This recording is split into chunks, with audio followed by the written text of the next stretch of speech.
Hi guys, I know it's been a while since I did a video. I've just been really busy. I've had a bunch of projects on and I'm also currently in pre-production for a bunch of big projects I'm doing next year.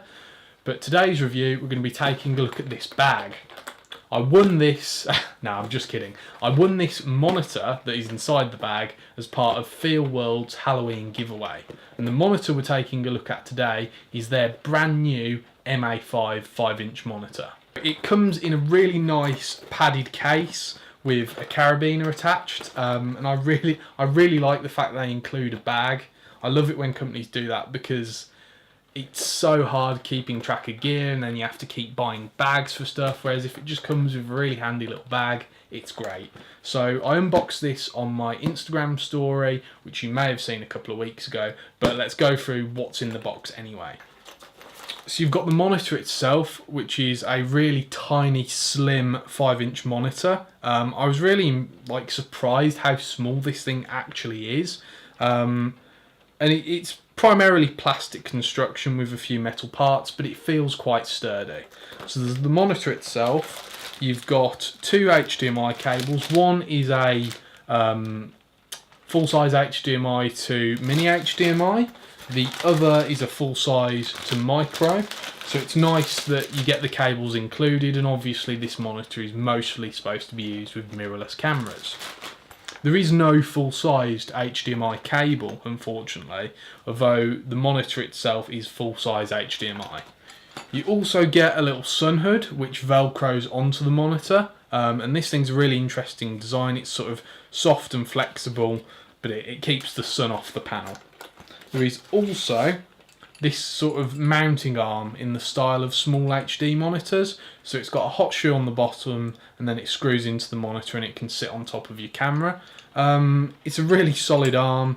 It screws in nicely, it feels sturdy, and it doesn't feel like the monitor's going to come loose.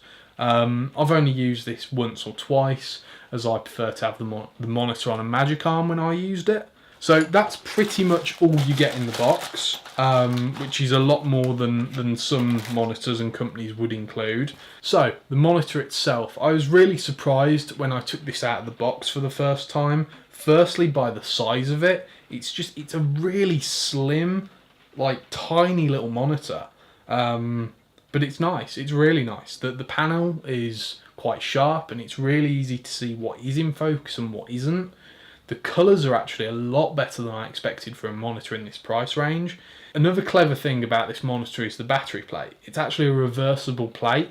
You've got one side which is Sony MPF, and then the other which is LPE6, I believe. It also has actually a 12 volt DC in here. Sorry, just trying to remember where it was, but there's a 12 volt DC in next to the HDMI ports, which was really helpful, and that's mostly how I powered it because I've got a slightly bigger rig. For mounting options, you've got a 1/4-20 on the top, on the side and on the bottom, so it's really plenty of options for how you can mount this thing. You've got the full-size HDMI in and out, so you can send it out to another monitor.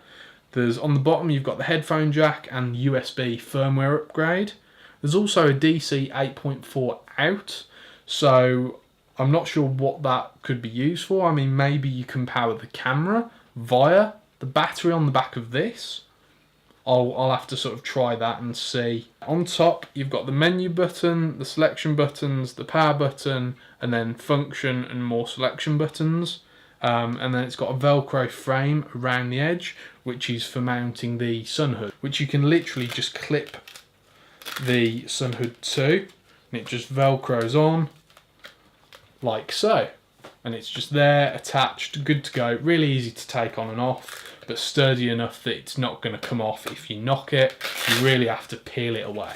So the sun hood's nice. It's not the biggest, but it does help certainly to keep a bit of the reflection off the panel. But yeah, so I was really impressed with this when I first used it on a shoot. I was surprised how accurate the colours were, I was surprised how sharp it was, and I think this is a really great low budget option for a monitor. Feelworld have also made a bigger one. I think it's 6 or 7 inches, and I think that actually has SDI out and SDI in. And as always, there will be links in the description for this monitor and the MA6 or whatever it's called. So for this setup, I've got a little LED panel on camera left keying the Iron Man figure. I've got some black card as the backdrop. I've got a bit of negative fill, which is this backdrop here. And you can see we've got the little histogram down there. All the I/O and monitor control are actually on the top, which is actually the bottom because of how I've got it rigged up. So the menu button is here, and you can cycle through the different setting menus. And it's a much cleaner menu than I'm used to seeing on sort of monitors of this price range.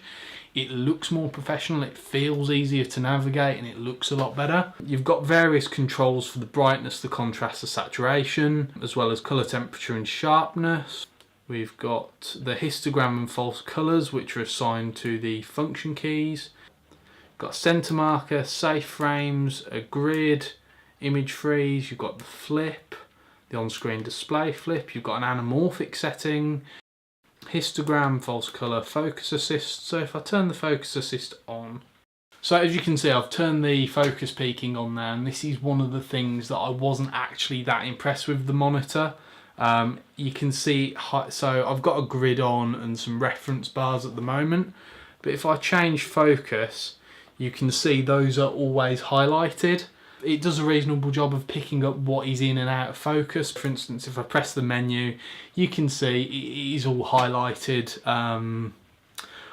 by the focus peaking, which it's not particularly helpful. And I wish they'd sort of update the firmware to solve the focus peaking and try and improve it. So all in all, what do I think about this monitor? I think it's a really good low cost option, and if you need a cheaper monitor for on top of your mirrorless camera, or you want to use it with a bigger camera, as long as you've got HDMI outputs, then you're absolutely golden. It's a really nice quality screen. As I said, the peaking tools aren't the best. The histogram and false colour are fine, they seem to work quite well. I'd avoid the peaking, however, unless that gets updated and fixed. I'm honestly really impressed with what Feelworld have brought to the table for admittedly very little money at all.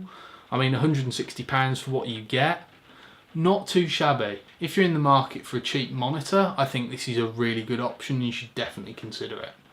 So that's it for this video, guys. I hope you've enjoyed it and I hope you found it helpful. As always, follow me on Instagram, where I post a lot of my BTS from stuff I'm working on.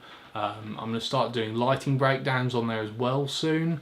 And there'll be more content coming on YouTube when I get time and when I can decide what I sort of want to take a look at and review next.